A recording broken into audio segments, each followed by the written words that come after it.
আমি শাশ্বতী, আপনারা দেখছেন শাশ্বতীর রান্নাঘর। আজকে আমার রেসিপি ভেজিটেবিল চপ। এর জন্য শীতে তো বিট, গাজর আর আলু।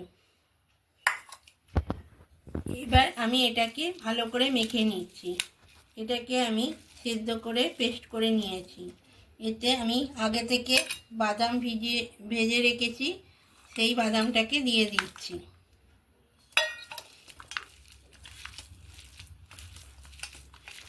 লঙ্কা আর ধনেপাতা দিয়েছি, নুন দিয়েছি পরিমাণ মতো। আমি এবার এর থেকে কিছুটা ভেজিটেবল নিয়ে অ্যালারুটে কোট করছি, করে এটা নেড়ো গুঁড়োতে দিচ্ছি। নেড়ো গুঁড়োতে কোট করে নিচ্ছি। এবার আর একবার অ্যালারুটে দিচ্ছি, দিয়ে আবার নেড়ো গুঁড়োতে করে নিচ্ছি, ডবল কোট করে নিচ্ছি।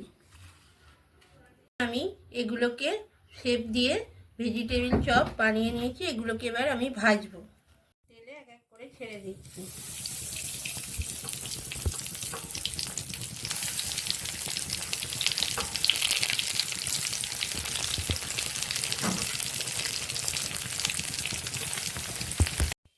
আমি এবার এগুলোকে তুলে নিচ্ছি।